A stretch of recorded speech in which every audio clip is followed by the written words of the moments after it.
자, 한 달에 한 번씩 중국 시장을 낱낱이 파헤쳐보는 월간 차이나 시간입니다. 자, 오늘 키움증권 리서치센터 글로벌 리서치팀 홍록기 연구원과 함께하겠습니다. 어서 오세요. 네, 안녕하세요. 네, 안녕하세요.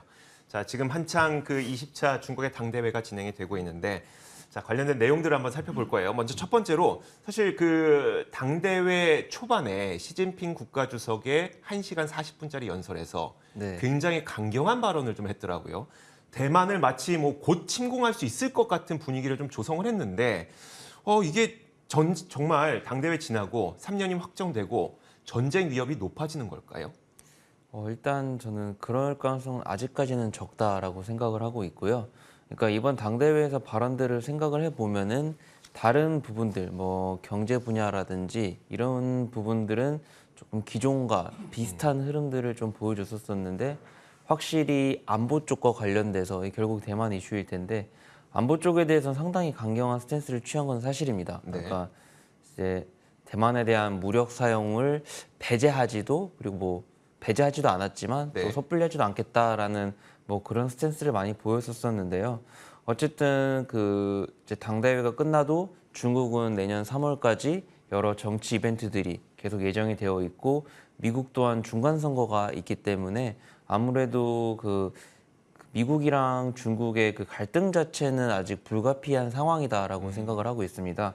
근데 그 미국의 지난 중간 선거 당시에는 중국에 대해서 직접적으로 그러니까 그 미중 갈등이 그때부터 시장에 좀 관심을 받았던 것 같은데 뭐 그때는 관세 등등 실질적인 타격을 네네. 경기에 타격을 줄 만한 그 정책들이 많이 나왔었잖아요. 네. 근데 지금 같은 경우에는 뭐 아직 무역 쪽이라든지 금융, 기술 산업 등에 대한 문제들도 많이 남아 있는데 굳이 가장 해결이 어려운 대만을 먼저 건드리고 있다라는 부분들은 그러면 네. 그 지난번에 우리가 예전에 봤던 중국과 미국과의 전쟁은 정말 관세로 실질적인 경제에 타격을 줄 수 있는 정책들이 쏟아져 나왔었는데 네. 지금은 그런 건 없이 대만만 이렇게 얘기하고 있다. 이거 어떤 의미인 거예요, 그러면?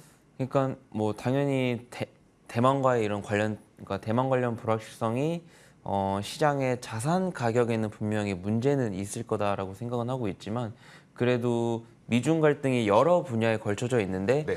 거기서 실질적인 경기에 영향을 줄 수 있다라는 점에서는 가장 최소화하는 방안으로 좀 그 대만을 상징적으로 조금 택하고 있는 게 아닌가라는 게 개인적인 생각이고요. 네. 그래서 실제로 이번 미중 갈등은 당연히 시장에는 좀 충격을 줄 수도 있겠지만 좀 경기의 영향을 최소화하는 방향으로 진행을 하려는 게 현재 그리고 현재 미국과 중국의 경기 상황을 보면은 이 부분도 어느 정도 좀 일리가 있어 보인다라고 생각은 하고 있습니다. 경기에 대한 충격을 최소화하기 위해서 사실 해결할 수 없는 부분을 상징적으로 우리도 강력한 대응을 한다라는 걸 보여주기 위해서 좀 꺼낸 것 같다는 추정이시네요. 네네. 이 뭐 추정할 수밖에 없으니까 이건 뭐 누가 답을 내리겠습니까? 자, 그렇다면 앞으로 중국 경기라든지 아니면 중국 증시라든지 이런 것들이 좀 좋아질 만한 변곡점들이 있을까요? 일단 단기적으로 본다면은 제로 코로나랑 네. 그리고 기존에 있었던 플랫폼 규제가 어떤 식으로 완화되는지가 단기적으로 중요하다 생각을 하고 있고요. 중기적으로 본다면은 지금 부동산 관련된 시장, 그러니까 부동산 방향성이 어떻게 될지 그리고 이 가장 마지막으로는 아까 이야기 드렸던 미중 갈등이 어떻게 이어질지인데요. 실제로 그 앞에 이야기 드렸던 제로 코로나 관련 이슈라든지 그리고 플랫폼에 대한 규제는 100% 중국 정부의 의지로 네. 일어난 정책적인 규제이거든요.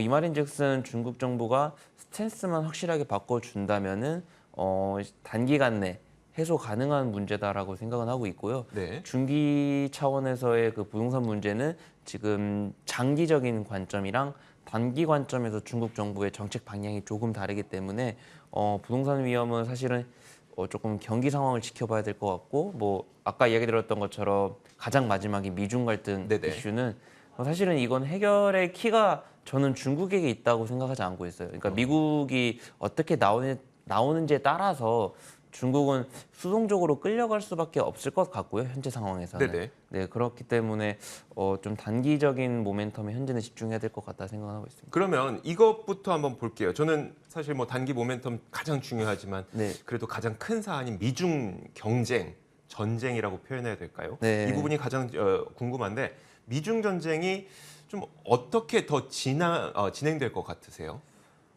일단 아까 이야기 들었던 것처럼 이 키 자체는 저는 미국이 가지고 있지 않을까 생각은 하고 네. 있고요. 그래서 좀 미국이 방향성을 주도하게 될 텐데 지금 모든 분야에 걸쳐서 사실 갈등은 불가피하다 생각은 하고 있습니다. 근데 가장 핵심인 두 가지가 뭘까라고 생각을 해본다면은 이제 그 미래 경제 성장 동력 원이자 그리고 군사력과도 직결된다라는 점에서 저는 뭐 반도체나 네. 그런 5G와 같은 통신 그리고 더 이어져서 뭐 군사력까지 되지 않을까 생각은 하고 있고요. 그래서 이제 중국은 당연히 현재도 노력을 하고 있지만 뭐 반도체 자립화라든지 군사력을 증강하려는 뭐 이런 그림은 계속 가져가려고 하겠지만 미국은 이 두 가지에 대해서는 절대 뺏기지 않을 것 같다라는 게 개인적인 생각이고요. 네.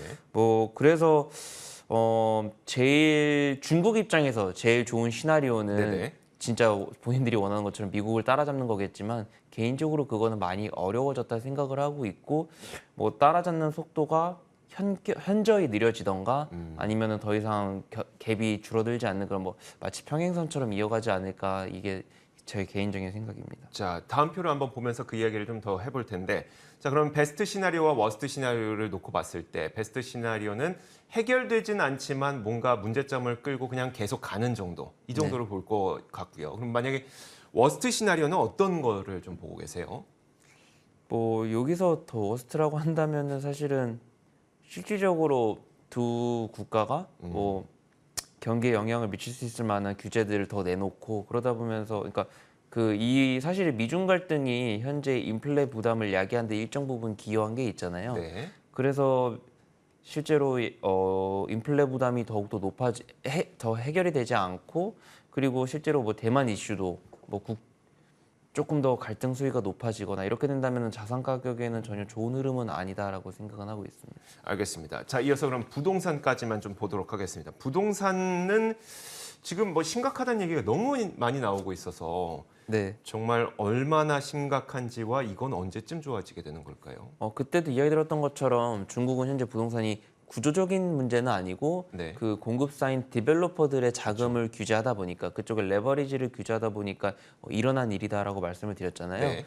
그래서 실제로 그 디벨로퍼들에 대한 자금만 개선이 되면 된다라고 생각은 하고 있습니다. 근데 지금 이게 왜 잘 해소가 빠르게 되지 않는 이유는 아까 장기적인 정책 방향이랑 단기 정책 방향이 조금 다르다 얘기 드렸잖아요. 그러니까 장기적으로는 중국이 더 이상 부동산 중심의 경제로 가고 싶은 생각이 없거든요. 그러니까 GDP 내에서 부동산 의존도를 계속 줄이고 싶은 게 중국 정부의 목표이고 그렇기 때문에 그쪽으로 레버리지를 일으켜서 유동성이 대규모로 투입되는 걸 원치 않고 있어요.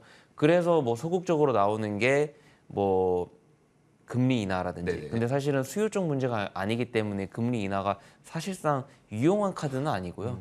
그래서 미분양 아파트로 직접적으로 유동성을 보내주고 있는 것. 이 부분은 당연히 그러니까 중국 개인들 입장에서는 이제 미분양 아파트가 빠르게 줄어든다라는 점에서는 분명히 긍정적인 뉴스라고 할 만하지만 그래도 이 부분들이 이제 부동산 디벨로퍼들에 대한 그 자금난이 실질적으로 개선된 건 아니다. 실제로 디벨로퍼 쪽에 대해서는 일부 그 그러니까 민간 기업들에게는 신용도 이제 보강을 해주고 있어요. 근데 그래도 여전히 구조조정을 나서고 있는 건 변함이 네네. 없기 때문에 디벨로퍼들 쪽은 조금 여전히 어려운 상황이 놓여져 있는 것 같다라고 생각은 하고 있습니다. 부동산을 계속 줄이고 싶어하는 중국 정부의 정책 기조가 계속 이어질 수밖에 없기 때문에 네. 이 시장의 회복은 좀 어렵겠다. 사실 근데 이 시장 자체의 궁금증은 아니에요. 우리가 부동산을 중국에서 살 건 아니니까 네. 이게 그럼 전체 중국 경기에 영향을 미침으로써 우리에 미치는 영향이거든요.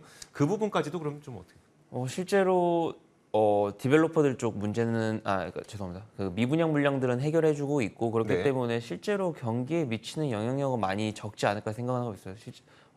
가계 소비 심리가 눌려 있는 게 현재 중국 경제의 모든 그 현재 갖고 있는 문제점의 네네. 출발점인데 이게 일각에서는 부동산 쪽 시장이 냉각돼서라는 표현도 있는데 저는 부동산 쪽이 실제 미치는 영향은 지금은 적은 것 같고 오로지 제로 코로나 때문에 그런 실질적인 물리적인 이동도 아직까지는 제한되어 있고 뭐 고용, 소득 등등 여러 방면에서 아직 좀 불안함이 남아있기 때문에 소비 심리가 눌려 있는 것 같다. 그래서 제로 코로나 정책이 언젠가는 이제 해결이 되겠죠. 근데 네. 저는 개인적으로는 이번 정치 이벤트 기간, 그러니까 내년 3월 기간 내에서까지는 분명히 이벤트 때문에 엄격한 방역 기조는 이어질 수도 있겠지만 네.